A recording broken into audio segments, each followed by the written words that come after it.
Assalamualaikum warahmatullahi wabarakatuh. Kami akan memperkenalkan anggota kami yaitu Perkenalkan, nama saya Amini Triastuti. Perkenalkan, nama saya Vini Putri Fitriani. Perkenalkan nama saya Latriwang Yunisi. Perkenalkan, nama saya Stephen. Perkenalkan, nama saya Tadrius. Perkenalkan, nama saya Daniel Christian. Teman, kelompok kami akan mempresentasikan struktur rekrusif.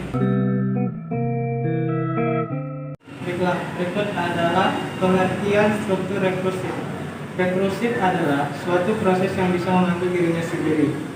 Perulangan rekursif merupakan salah satu di dalam program yang mana dalam sebuah fungsi terdapat instruksi yang mengambil fungsi itu sendiri atau lebih sering disebut mengambil dirinya sendiri. Adapun beberapa contoh fungsi rekursif adalah yang pertama, fungsi pangkat. Fungsi pangkat yang akan dijelaskan oleh Stephen, fungsi faktorial yang akan dijelaskan oleh Tony, dan fungsi deret Fibonacci yang akan dijelaskan oleh Apri, dan fungsi menara Harmon yang akan dijelaskan Amini dan juga Febrillius sekian itu.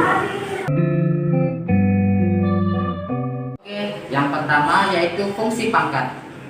Fungsi pangkat akan memanggil dirinya sendiri, yaitu setiap nilai X dan Y diinput akan dikirim ke fungsi pangkat melalui parameter variabel X dan Y. Selama nilai Y bukan 0, maka fungsi pangkat akan terus memanggil dirinya sendiri, dan nilai Y akan selalu berkurang 1, Y kurang 1, sampai kondisi terpenuh dapat perulangan dihentikan. Untuk lebih lanjut, kita langsung ke contoh aja ya. Yuk. Berikut contoh fungsi pangkat. Secara notasi pemrograman dapat dituliskan sebagai berikut. 100 pangkat 0 sama dengan 1. 100 pangkat N sama dengan 100 dikali 100 pangkat N kurang 1. Contoh, 100 pangkat 3 sama dengan 100 dikali 100 pangkat 2. Kemudian 100 pangkat 2 sama dengan 100 dikali 100 pangkat 1. Kemudian 100 pangkat 1 sama dengan 100 dikali 100 pangkat 0. Yang terakhir 100 pangkat 0 sama dengan 1. Berikut penjelasan dari saya. Terima kasih.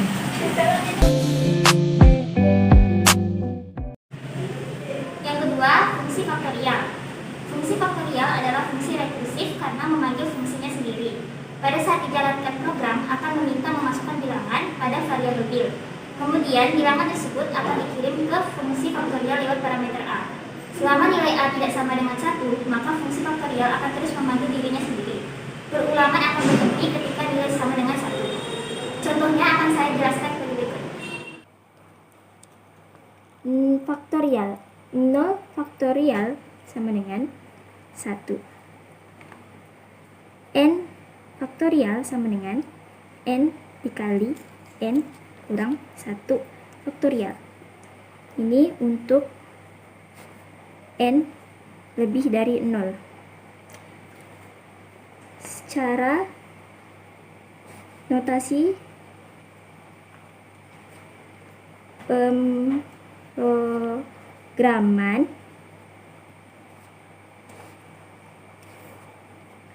faktorial 0 sama dengan 1. Faktorial N sama dengan N dikali faktorial N kurang 1. Contoh, faktorial 7 sama dengan 7 dikali faktorial 6. Faktorial 6 sama dengan 6 dikali faktorial 5.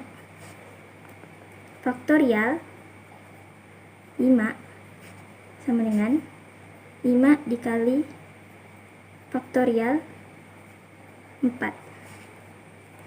Faktorial 4 sama dengan 4 dikali faktorial 3. Faktorial 3 sama dengan 3 dikali faktorial 2. Faktorial 2 sama dengan 2 dikali faktorial 1. Faktorial 1 sama dengan 1 dikali faktorial 0. Ini adalah nilai awal. Misal, hitung 7 faktorial dapat dihitung dengan cara rekursif sebagai berikut. 7 faktorial sama dengan 7 dikali 6 faktorial. Secara rekursif, nilai dari 6 faktorial dapat dihitung kembali dengan cara 6 dikali 5 faktorial. Sehingga 7 faktorial menjadi 7 faktorial 7 dikali 6 dikali 5 faktorial. Secara rekursif, nilai dari 5 faktorial dapat dihitung kembali dengan cara 5 dikali 4 faktorial. Sehingga 7 faktorial sama dengan 7 dikali 6 dikali 5 dikali 4 faktorial. Secara rekursif, nilai dari 4 faktorial dapat dihitung kembali dengan cara 4 dikali 3 faktorial. Sehingga 7 faktorial sama dengan 7 dikali 6 dikali 5 dikali 4 dikali 3 faktorial. Secara rekursif, nilai dari 3 faktorial dapat dihitung kembali dengan cara 3 dikali 2 faktorial. Sehingga 7 faktorial sama dengan 7 dikali 6 dikali 5 dikali 4 dikali 3 dikali 2 faktorial. Secara rekursif, nilai dari 2 faktorial dapat dihitung kembali dengan cara 2 faktorial dikali 1 faktorial. 2 kali dikali 1 faktorial. Sehingga 7 faktorial sama dengan 7 dikali 6 dikali 5 dikali 4 dikali 3 dikali 2 dikali 1 sama dengan 5040. Sekian, terima kasih. Yang ketiga, fungsi Fibonacci.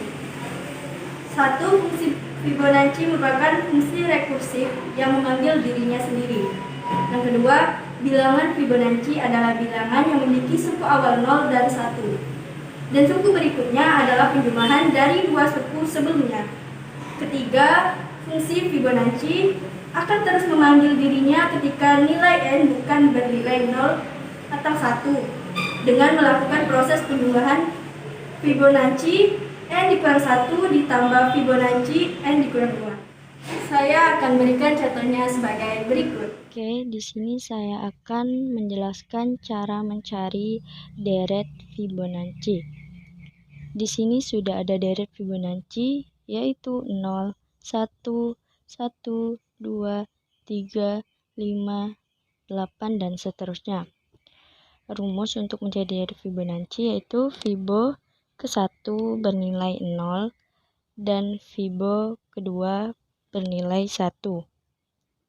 Jadi, jika kita ingin mencari Fibo ke N, rumusnya yaitu Fibo ke N sama dengan Fibo ke N dikurang 1 ditambah Fibo ke N dikurang 2. Nilai dari suku Kn adalah penjumlahan dari dua suku sebelumnya. Contohnya, kita ingin mencari Fibo ke-8.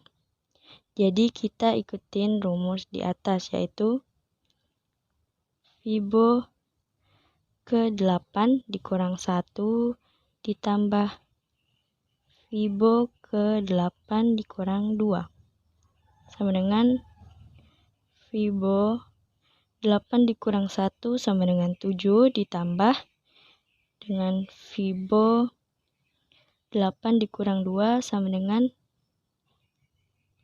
6. Sama dengan Fibo ke-7 yaitu nilainya 1, 2, 3, 4, 5, 6, 7, 8. Terus nilai dari Fibo ke-6 yaitu 1, 2, 3, 4, 5, 6. 5.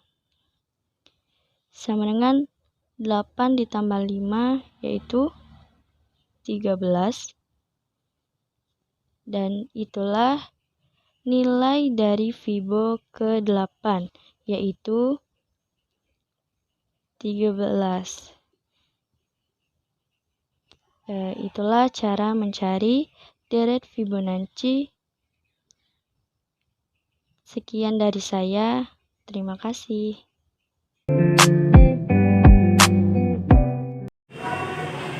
Baik, yang keempat ada konsep menara Hanoi.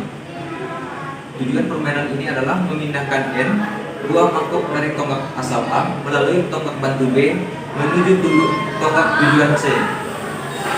Dengan aturan mangkok yang lebih kecil tidak boleh berada di mangkok yang lebih besar. Bayangkan keadaan berikut. Ada 3 tiang A, B, C. Tempat mangkok dengan ukuran yang bervariasi dapat ditumpuk. Pada mulanya semua mangkok ada di A. Tugasnya adalah memindah semua mangkok ke C dengan aturan sebagai berikut. Pada satu saat hanya boleh memindah satu mangkok. Setiap perpindahan berupa pengambilan mangkok teratas dari satu tiang dan memasukkannya ke tiang lain. Di atas mangkok lain yang mungkin sudah ada pada tiang tersebut. Tidak boleh meletakkan mangkok di atas mangkok lain yang lebih kecil. Mangkok yang lebih besar tidak boleh berada di atas mangkok yang lebih kecil. Pada setiap akhir pemindahan semua mangkok harus berada di tiang. Dalam notasi algoritma dapat dituliskan sebagai berikut.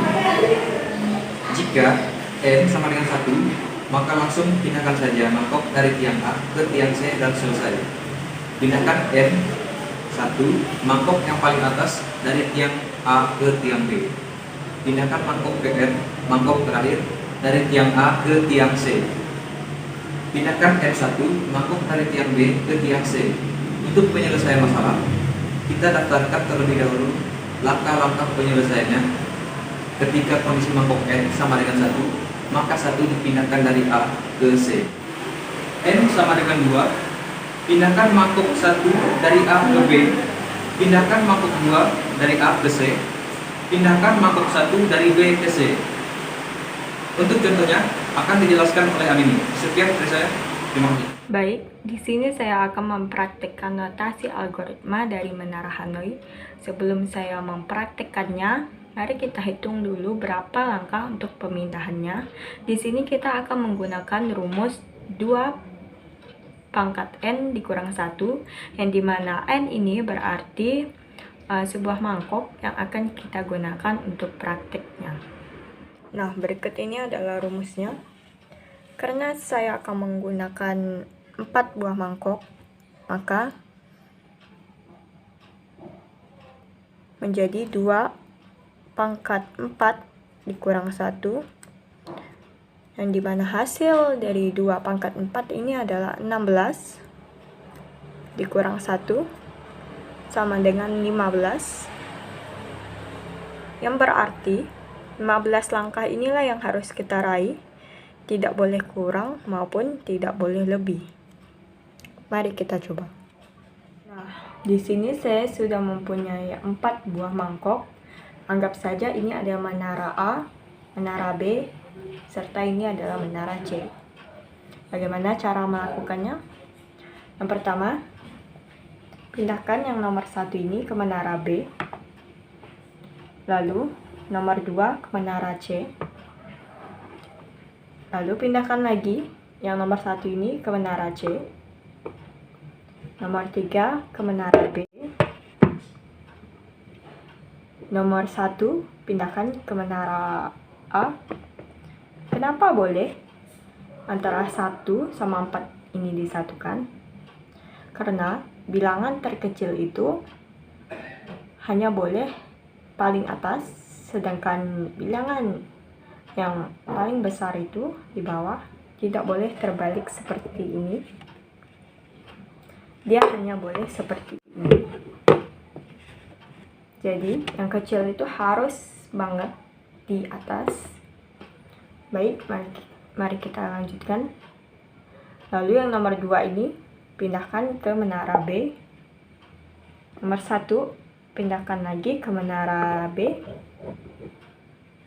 Nah, nomor 4 ini kita pindahkan ke menara C. Harus kita pindahkan. Lalu menara 1 ini kita pindahkan ke menara C. Nomor 2 kita pindahkan ke menara A. Nomor 3-nya ini nomor 1 ini pindahkan lagi ke menara A. Nomor 3-nya baru kita tumpuk di menara C. Lalu nomor 1 ini kita pindahkan dulu ke menara B. Ambil yang nomor 2, masukkan ke menara C. Lalu nomor 1 ini kita pindahkan ke menara C. Sudah selesai. Mari kita hitung berapa langkah, apakah benar 15 langkah antara menyusun dari nomor 1 sampai nomor 4 ini. Mari kita ulang. 1, 2, 3, 4, 5, 6, 7, 8, 9, 10, 11, 12, 13, 14, 15. Sama bukan hasilnya? Terima kasih. Oke, sekian presentasi dari kami. Mohon maaf bila ada salah kata. Wassalamualaikum warahmatullahi wabarakatuh. Bye.